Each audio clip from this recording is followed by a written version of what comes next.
మా latest videos కోసం మా ఈ తెలుగు న్యూస్ ఛానల్ సబ్స్క్రైబ్ చేసి గంట సింబల్ యాక్టివేట్ చేసుకోండి. సోమవారం పంచమి తిథి రావటం యాదృచ్ఛికం. సోమవారం పంచమి తిథి నాడు తలుపు తీయగానే ఈ చిన్న పని చేస్తే మీ జాతకం మారిపోతుంది, కుబేరులు అవుతారని పండితులు చెప్తూ ఉన్నారు. సోమవారము పంచమి తిథి రోజు మీరు ఉదయాన్నే లేచి తలుపు తీసిన వెంటనే ఒక పని చేయండి.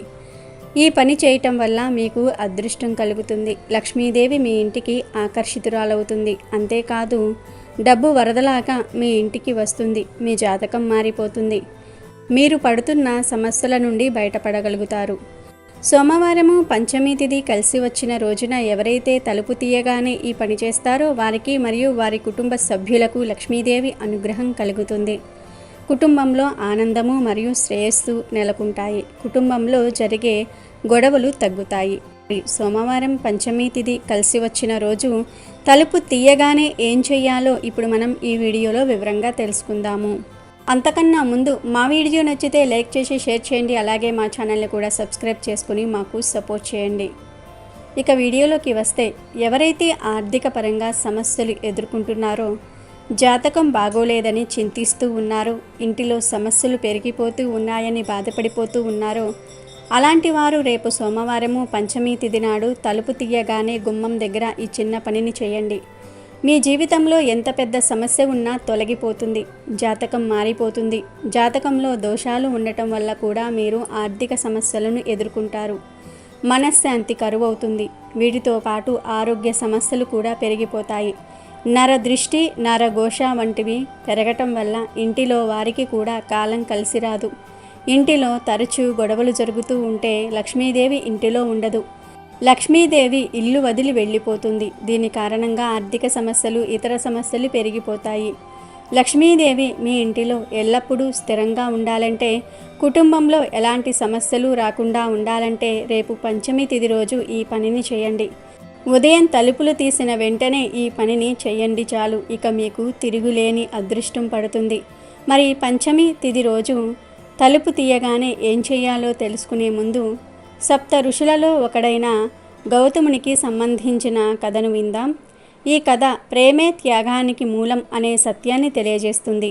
చాలా బాగుంటుంది ఈ కథ. ఎక్కడ స్కిప్ చేయకుండా చూడండి. అలాగే వీడియో నచ్చితే లైక్ చేయండి. ఒకరోజు గౌతముడు అడవిలో తపస్సు చేసుకుంటున్నాడు. అతడు దీక్ష నుంచి విరమించాక ఒక ఏనుగు పిల్ల ఆ ప్రాంతంలో తిరుగుతూ ఉండగా చూశాడు. దాని తల్లి ఎక్కడుందోనని ఆ ప్రాంతమంతా వెతికాడు. ఆ ఏనుగు పిల్ల తల్లి లేక ఒంటరిగా సంచరిస్తూ ఉంటే గౌతమునికి దానిపై ఎంతో జాలి కలిగింది. తల్లి లేని పిల్ల అంటూ దాన్ని తనతో తీసుకొచ్చాడు ఆశ్రమానికి. ఆ ఏనుగు పిల్లను పుత్రుని కన్నా ఎక్కువ ప్రేమగా లాలించాడు. రోజు తనతో తీసుకువెళ్ళేవాడు. గౌతముడు తపస్సు చేసుకుంటుంటే చెట్టు నీడన విశ్రమించేది ఆ పిల్ల ఏనుగు. గౌతమునికి ఆ ఏనుగు పిల్లే సమస్తమయ్యింది. దాని పోషణ బాధ్యత ఆనందంగా స్వీకరిస్తూ ఆ ఏనుగే తన కుమారుడు అని తృప్తి పడుతూ కాలం గడుపుతున్నాడు గౌతముడు. ఆ పిల్ల ఏనుగు మెల్లమెల్లగా ఆరోగ్యంగా పెరిగి పెద్ద ఏనుగై అడవిలో స్వేచ్ఛగా తిరగటం మొదలెట్టింది. అయితే ఆ ఏనుగుపై ఒక రాజు దృష్టి పడింది. అతడు ధృతరాష్ట్రుడనే రాజు. ఆ అడవిలో తిరిగే ఏనుగు ఎవరిదని వివరం తెలుసుకున్నాడు. గౌతమ ముని ఏనుగుని పెంచి పెద్ద చేశాడా అని ఆశ్చర్యపోయాడు ఆ రాజు. ఋషీశ్వరులకు గోవులు కావాలి గాని ఏనుగెందుకు అనిపించింది ఆయనకు. ఆ ఏనుగును తానెలాగైనా సరే పొందాలని అనుకున్నాడు ఆ రాజు. రాజు గౌతమాశ్రమానికి వచ్చాడు. ఆ ఏనుగును తనకిమ్మని గౌతముని కోరాడు. గౌతముడు ఆ మాటకు చాలా బాధపడి, అది చూడడానికే ఏనుగు, కానీ అది తన కొడుకుతో సమానం. తల్లి లేని ఆ పిల్ల ఏనుగును తను ఎంత ప్రేమగా పెంచుకున్నాడో చెప్పాడు. రాజు కోరికను తీర్చలేనన్నాడు. ఆ ఏనుగు తనకు సమిధులు తెచ్చి ఇస్తుంది, పర్ణశాలను కాపాడుతోంది. దీన్ని ఎవరికి ఇవ్వను అన్నాడు గౌతముడు. ఆ ఏనుగుకు బదులు 10,000 గోవులను ఇస్తాను, అలాగే 1,000,000 బంగారు నాణ్యాలను కూడా ఇస్తానన్నాడు రాజు. అయినా గౌతముని మనసు మారలేదు. రాజుకు కోపం వచ్చింది. ఈ ఏనుగు తనకు వాహనంగా కావాలనే కోరిక పెరిగింది. గౌతముని మనస్సు మారలేదు. దాంతో గౌతముడు రాజు వాదోపవాదాలకు దిగారు. చివరకు గౌతముడు ఇలా అన్నాడు, యమ సభకు వెళదాం. పుణ్యకర్మలు చేసిన వారు ఆనందంగా ఉండటం కనిపించే సభ అది. అక్కడికి వెళ్దాం పద అన్నాడు శాంతంగా. కానీ రాజుకు ఇంకా కోపంగానే ఉంది. నాస్తికులు పాపాత్ములు వెళ్ళే చోటికి నేనొస్తానా, రాను అన్నాడు. యముడు పుణ్యాత్ముడే కదా, నిన్ను ఆదరిస్తాడు అన్నాడు గౌతముడు. అక్కడకు రానన్నాడు. పోనీ ఆకాశగంగ దగ్గరికి వెళ్దాం రా అన్నాడు గౌతముడు. ఆ ప్రాంతానికి వెళ్ళటం ఇష్టం లేదు రాజుకు. ఎందుకంటే అతిథులకు అన్నం పెట్టగా మిగిలిన దాన్ని గ్రహించేవారు, అప్రతిగ్రహ వ్రతం కలవారు వెళతారక్కడికి. నేను రాజును, అక్కడికి రాను, నీ ఏనుగును ఇచ్చెయ్యి అన్నాడు. గౌతమునికి రాజు భావం ఇంకా అర్థం కాలేదు.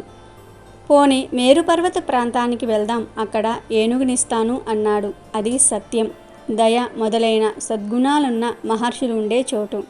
అక్కడికి నేను రానన్నాడు రాజు. గౌతముడు చాలాసేపు ఆలోచించాడు. రాజు ఏం చెప్పినా ఏదో ఒక వంక చెప్తూ ఉన్నాడు. ఎలా అని అనుకొని, పోనీ ముల్లోకాలు సంచరించే నారద మహర్షి దగ్గరకు వెళ్దాం, ఆ నారద మహర్షి విహరించే వన ప్రాంతానికి వెళ్ళి మనసు తీరా మాట్లాడుకుందాము, ఏనుగును అక్కడిస్తాను అన్నాడు ముని.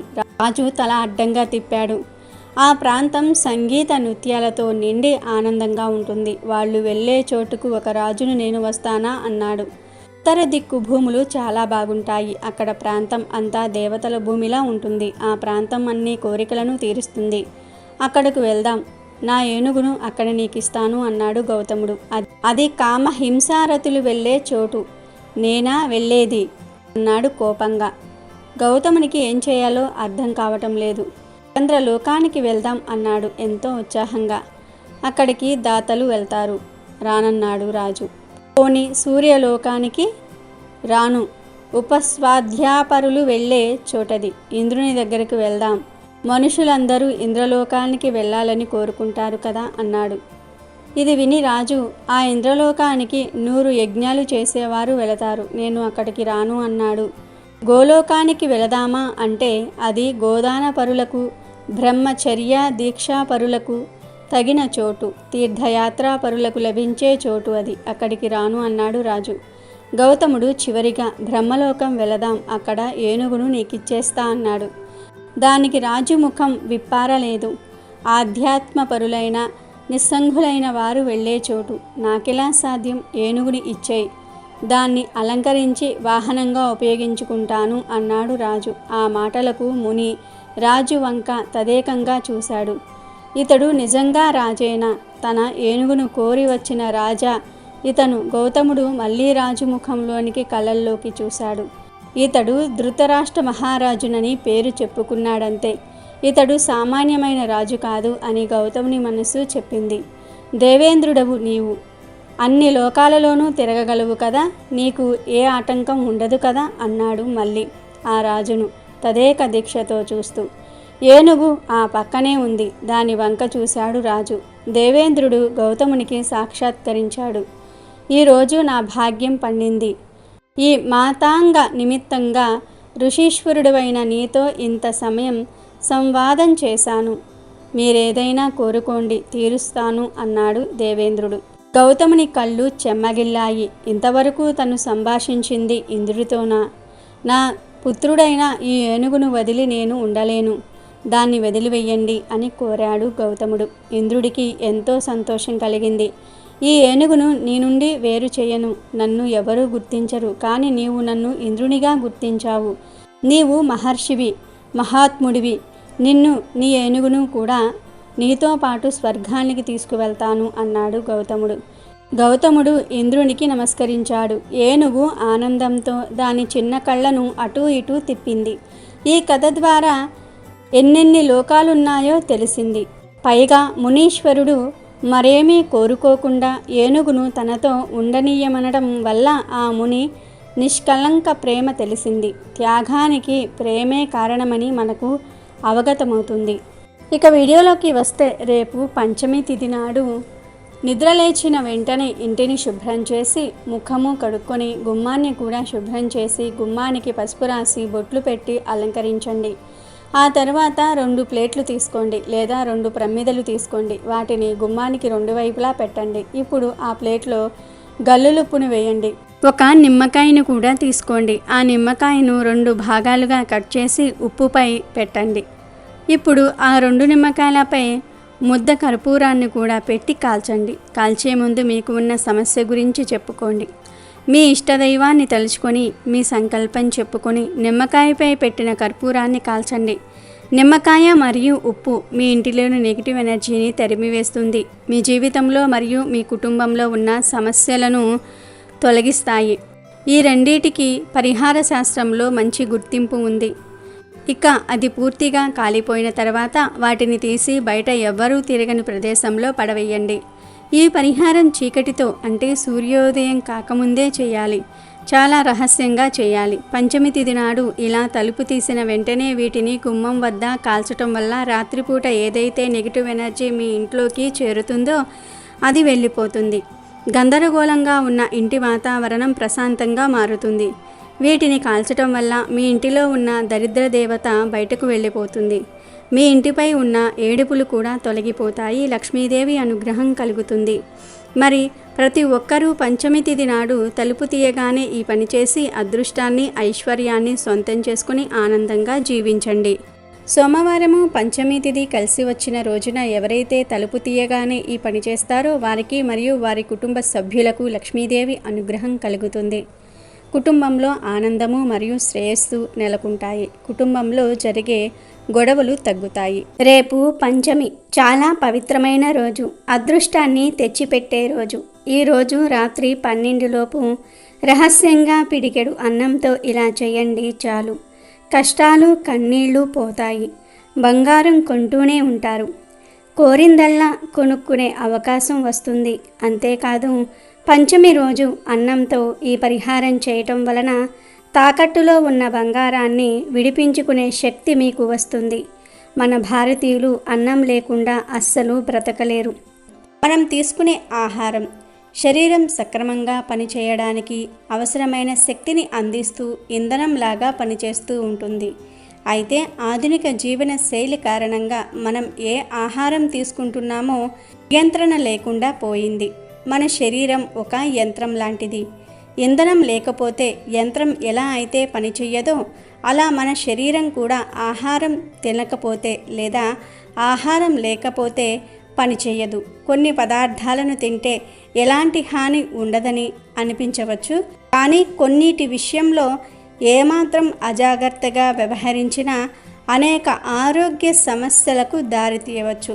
కొన్నిసార్లు ప్రాణాపాయం కూడా తలెత్తే ప్రమాదం ఉంటుంది. కాబట్టి ఆరోగ్య విషయంలో తినే ఆహారం విషయంలో చాలా జాగ్రత్తలు పాటించుకోవాలి. కానీ కాలంతో పోటీపడి నేటి కాలంలో ఆహార నియమాలను ఎవ్వరూ పట్టించుకోవటం లేదు. దీని వలన అనారోగ్య సమస్యలను ఎదుర్కోవాల్సి వస్తుంది. అయితే మనం ఆహారంగా తీసుకునే అన్నంతో పంచమి రోజు ఒక చిన్న పరిహారం చేస్తే చాలు. బంగారం కొంటూనే ఉంటారు. కోరినంత బంగారం కొనుక్కునే అవకాశం వస్తుందని శాస్త్ర పండితులు చెప్తూ ఉన్నారు. ఈ పరిహారానికి తెల్ల అన్నాన్ని వాడాలి. చాలామంది స్త్రీలు బంగారం చూసి కొనుక్కోవాలని ఆశపడుతూ ఉంటారు, కానీ కొనుక్కోవడానికి డబ్బులు ఉండవు.